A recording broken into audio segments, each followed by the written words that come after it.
जय प्रभु जी की। अब धारणा को जानने की प्रयास करो सभी, क्योंकि धारणा से इस संसार में भी सब कुछ पाया जा सकता है और आध्यात्मिक जगत में भी सब कुछ पाया जा सकता है, क्योंकि ध्यान का आधार धारणा है। अब जब धारणा की हम बात करेंगे, क्योंकि जैसी हमारी धारणा होगी उसी प्रकार से हम ध्यान की गहराइयों में उतरेंगे, क्योंकि ध्यान स्वयं घट रहा है। जब हम बैठ रहे हैं, एकाग्रता ला रहे हैं, तो वो ऊर्जा हमारे अंदर प्रवेश कर रही है और हमें ब्रह्मांड से जोड़ रही है। अब जब हमें ब्रह्मांड से जोड़ने वाली ऊर्जा हमें मिल गई, तो हमारे अंदर जो भी बीज पड़े हैं, जैसे कहते हैं खेतों में बीज डाल दो, अगर बारिश और खाद पानी उसको मिल गया तो वो बीज बड़ा वृक्ष बन जाएगा। तो धारणा वो बीज है। वास्तविक रूप से बड़े रूप में हम अब जब बात करेंगे, तो धारणा वो बीज है जिस पे जब ऊर्जा आएगी तो वो बड़ा होगा। तो अब इसके लिए थोड़ा सा धारणा को समझना बहुत ज़रूरी है, दोनों ही जगत के लिए, भौतिक जगत के लिए और आध्यात्मिक जगत के लिए। तो धारणा हमारी 3 भागों में बांटी जा सकती है। जैसे कि विचार, हमारे मन में विचार आते हैं जब हम किसी से चर्चा करते हैं, सुनते हैं, या हम कुछ देखते हैं अपने नेत्र इंद्रियों के द्वारा, जो किए कार्य जाते हैं स्पर्श के द्वारा इत्यादि। तो उससे हमारे अंदर विचार उत्पन्न होते हैं उस व्यक्ति, वस्तु या स्थान के प्रति। तो उन विचारों के प्रति जब हमारा कोई भी विचार आया, उस विचार के प्रति जब हमारे अंदर विश्वास आने लगता है कि हाँ ये तो सत्य है, जब हमें ऐसा विश्वास आने लगता है, चाहे वो किसी भी प्रकार का हो, और जब विश्वास के बाद उसके प्रति हमारे अंदर श्रद्धा का जन्म हो जाता है, श्रद्धा उत्पन्न होने लगती है। तो बस जिस क्षण वो श्रद्धा उत्पन्न होती है, उसी क्षण हम उसकी धारणा हमारे अंदर प्रबल हो जाती है, क्योंकि श्रद्धा का अर्थ है कि चक्रों ने, हमारे हृदय के चक्र और बाकी चक्रों ने उसको स्वीकार कर लिया। अभी तक तो वो उथली उथली थी, मस्तिष्क के क्षेत्र पे थी या ऊपर के क्षेत्रों पे थी, परंतु जब हम श्रद्धा में जाते हैं तो वो उसे हमारे शरीर ने, हमारे चक्रों ने, हमारे आंतरिक तल ने स्वीकार कर लिया। अब जब हमारे आंतरिक तल ने स्वीकार कर दिया तो वो एक बीज का निर्माण हो चुका है। वही बीज संस्कार बीज भी बनेगा भविष्य में। इसको, श्रद्धा को भी थोड़ा सा समझना होगा इसके लिए। जैसे श्रद्धा है, श्रद्धा के भी भेद हैं अलग अलग, परंतु उन भेदों पर न जाके अगर श्रद्धा पूर्ण होती है, किसी आवश्यकता या किसी से बंधी न होकर पूर्ण श्रद्धा होती है, जिसमें हम स्वयं अहंकार, हमारा लोभ, हमारे अंदर का मद इत्यादि नहीं रह जाता, जब वो पूर्ण श्रद्धा होती है तो वो पूर्ण इस प्रकार का बीज का निर्माण करेगी जो आगे समाधि तक की यात्रा ले जाएगी। ये तो मैं आध्यात्मिक यात्रा की बात कर रहा हूँ, जिसमें हम आगे चलते हैं धारणा, ध्यान, समाधि। परंतु यहाँ एक दूसरा भी भेद है इसका। जब हम दूसरे पहलू पर जाएंगे, वो हम सांसारिक बात करते हैं। जब हम सांसारिक पहलू पे जाते हैं तो धारणा हमारे विचारों को बल देती है, और जब हमारे विचार शक्तिशाली हो जाएंगे, जैसे हम उदाहरण के लिए, हमको कोई भूमि चाहिए, भवन चाहिए, हमें अपना स्वास्थ्य चाहिए, हमें अपना धन चाहिए, हमारी उसके प्रति कोई भाव उत्पन्न हुआ और हमने वो भाव, जो हमारा विचार आया, उस विचार को हमने उस पर विश्वास हुआ। हमें विश्वास कई बार चर्चा करने से, पढ़ने से, उसके उदाहरण सुनने से, उसके बारे में जानने से विश्वास उत्पन्न हो जाता है। जब हमारा उसके प्रति विश्वास उत्पन्न हुआ तो उस विश्वास से फिर हमारे अंदर उसके प्रति श्रद्धा, उसको पाने की इच्छा, उसके प्रति प्रेम उत्पन्न हुआ। प्रेम श्रद्धा का भौतिक संसार में रूप है। तो जब हमारे अंदर उसके प्रति श्रद्धा उत्पन्न हुई तो वो चीज़ हमको धारणा से, जब ध्यान से उस माध्यम से जब उसको ऊर्जा मिली, तब ऊर्जा से वो चीज़ हमारे सामने प्रत्यक्ष होने लगती है।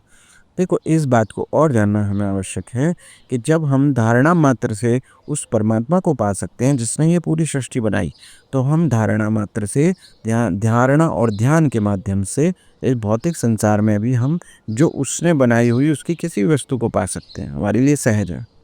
अब यहाँ जो प्रश्न आता है सबका कि हमारे जीवन में सुख और दुख और ये सभी आता है, उसको लोग संस्कार का भी कहते हैं और सभी कुछ भाग है। परंतु अगर हमारी श्रद्धा बली होती है, ध्यान बली होता है, तो हमारे संस्कारों का भी भोग बहुत ही सूक्ष्म में निकलता है। उसके लिए हमको क्या करना होता है? सबसे पहले जब जो हमारे विचार हैं उनको भी देखना पड़ता है। जैसे हमारे विचार हैं कि सकारात्मक और नकारात्मक विचार होते हैं। सकारात्मक विचार वह होते हैं जो हमको श्रद्धा को बनाते हैं और आगे हमें ले जाते हैं और हमें सुख प्रदान करते हैं। और नकारात्मक विचार वो होते हैं जो हमें दुख प्रदान करते हैं। अब ये मनुष्य की प्रकृति पर निर्भर करता है कि वो सकारात्मक विचारों के प्रति विश्वास जगाए, ये वो नकारात्मक विचारों के प्रति विश्वास जगाए। अच्छा, जैसे उदाहरण के लिए कभी कोई डॉक्टर कह देता है कि भाई तुम अब तेल तला भुना नहीं खाना, तुम्हारे घर में ऐसा होता रहता है तो तुमको कहीं लीवर की समस्या ना हो जाए।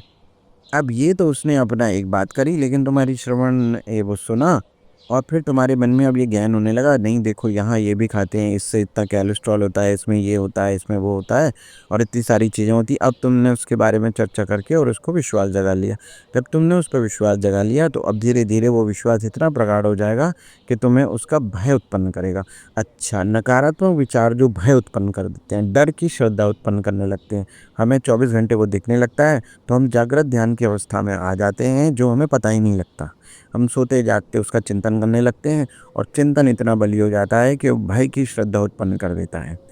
तो भय ये नकारात्मक पहलू होने से वो घटना घट जाती है। जिस समय भी ऊर्जा हमारे अंदर शरीर प्रवेश करेगी और वो घटना हमारे संग घट जाएगी।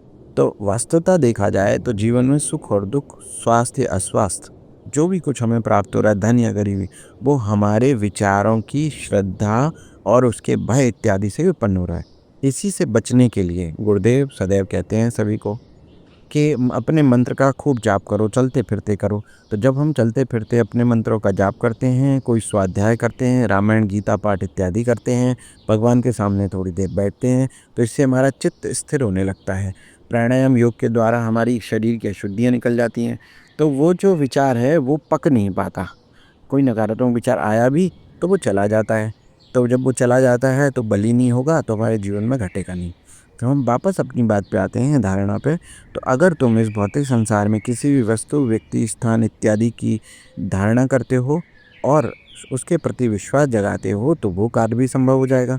और अगर तुम धारणा के माध्यम से ध्यान लगा के परमात्मा को भी पा सकते हो। तो वास्तविक रूप से मन की शक्ति जो कही गई है वो यही है कि मन की शक्ति से अगर तुम उसको थोड़ा संतुलित कर लो तो तुम अपनी धारणा को प्रबल कर सकते हो। और धारणा की प्रबलता होने से इस संसार में कुछ भी पाया जा सकता है। हम किसी के अधीन नहीं होते, सबके अंदर परमात्मा का अंश है। और जैसे ही तुम धारणा प्रबल करना शुरू करोगे तो तुम स्वयं ही अंदर देखोगे अपनी शक्ति अपनी जाग रही है। तो तुम अपनी स्वयं की शक्तियों को जगाओ, स्वयं के संकल्पों को जागृत करो, स्वयं के अंदर से नकारात्मक चीज़ों को हटाओ। आज तुम जो भी, जैसे भी, जहाँ भी, जिस भी परिस्थिति में, जिस भी अवस्था में हो, आज से ही उन सारी गंदगी को साफ करके और अपने अंदर पॉजिटिविटी अर्थात सकारात्मक धारणा का उत्पन्न करो। जो चाहते हो उसकी धारणा करना शुरू करो। धीरे धीरे देखोगे जितनी बड़ा गंदगी का ढेर होगा, जिसको हटने में जितना समय लगेगा बस उतना ही समय लगेगा और जीवन पूरा आनंद से भर जाएगा। कोई भी परिस्थिति आए, 1 दिन 2 दिन, हमेशा अपने संकल्पों को 5 दिन 7 दिन 8 दिन 10 दिन का समय दो, जिसके अंदर वो बदले और जीवन पूर्णतः परिवर्तित होगा, अवश्य होता है। यही प्रकृति का नियम है। चाहे मेरी बात मानो या ना मानो, घटना यही घटनी है। मैं तुम्हें मार्गदर्शन कर सकता हूँ तो मैं ये बता रहा हूँ तुम्हें। इसके अनुसार अपने जीवन को चलाओ, बहुत चमत्कारिक जीवन होगा और जीवन में आनंद ही आनंद होगा। जब आनंद का सूत्र एक बार मिलेगा तभी तो परमानंद को पा पाओगे। भौतिक संसार अगर तुम्हें रोक रहा है तो उसको भी देखो, समझो, जानो। कहते हैं ना कि संसार की वस्तुओं को तुम प्रयोग में लाओ लेकिन उनको भोगो नहीं। अर्थात प्रयोग लो, जो आवश्यकता है उसका पूरा प्रयोग करो, परंतु उसके भोग में लिप्त नहीं हो जाओ। ठीक है, इसी प्रकार से आनंद लो। और शिव प्रभु जी सदैव सब पे कल्याण करते हैं। तुम एक कदम चलोगे वो 100 कदम तुम्हारा साथ देंगे, तुम्हारे लिए मार्गदर्शक बनेंगे और तुम्हारी रक्षा करेंगे और खूब खूब कृपा करेंगे। इस तरह से धारणा की शक्ति को जानो। अब अगली बार मैं तुम्हें ध्यान की शक्ति के बारे में बताऊंगा। ठीक है, आशीर्वाद।